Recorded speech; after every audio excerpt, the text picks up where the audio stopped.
ఏ angles అయితే 90 degrees కంటే ఎక్కువ ఉన్నాయో దాన్ని మార్క్ చేయండి.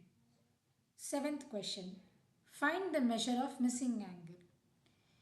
ఇక్కడ మిస్ అయిన యాంగిల్ యొక్క వాల్యూ ఎంతో ఫైండ్ అవుట్ చేసి ఇక్కడ రాయండి. Eighth question, measure the angles angle A, angle B and angle C. Find the total measure of the triangle.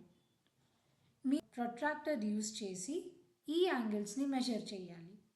ఈ యాంగిల్స్ని మెజర్ చేసిన తర్వాత వాటన్నిటిని సమ్అప్ చేసి ఇక్కడ టోటల్ రాయాలి. Ninth question, how many triangles are there in the given figure. ఇక్కడ ఇచ్చిన triangle మొత్తంలో ఎన్ని చిన్న చిన్న ట్రయాంగిల్స్ ఉన్నాయో కౌంట్ చేసి ఇక్కడ రాయాలి.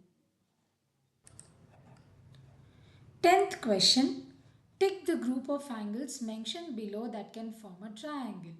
మీరు కింద ఉన్న ఆప్షన్స్ అన్నీ చూసారు కదా, దీంట్లో ఒక ఆప్షన్ తోటి ఒక ట్రయాంగిల్ ఫామ్ చేయొచ్చు. అంటే వాటి యాంగిల్స్ని సమ్ చేస్తే 180 డిగ్రీస్ వచ్చే యాంగిల్స్ ఉన్నాయన్నమాట.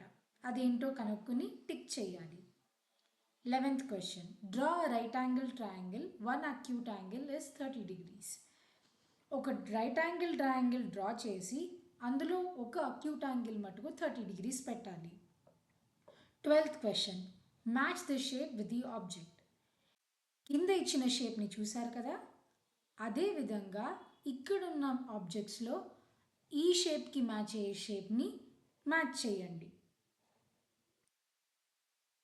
13th question, find the measure of X in the given figure. ఇక్కడ మనకు ఒక ట్రయాంగిల్ ఇచ్చారు.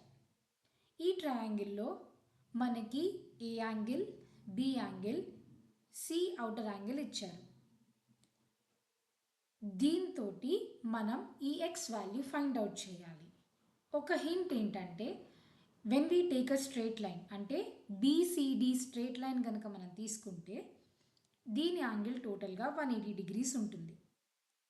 180 డిగ్రీస్లో నుంచి మనకి 125 డిగ్రీస్ ఇక్కడ వాల్యూ ఇచ్చారు. 180 డిగ్రీస్ మైనస్ 125 డిగ్రీస్ చేస్తే మనకి ఈ వాల్యూ వస్తుంది, ఇన్నర్ సి యాంగిల్ వస్తుంది.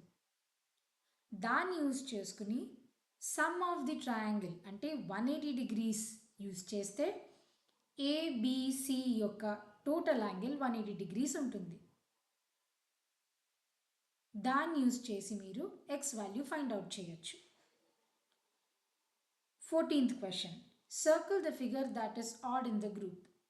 ఇందులో ఆడ్గా ఉన్న ఒక షేప్ని మాత్రం మీరు సర్కిల్ చేయాలి.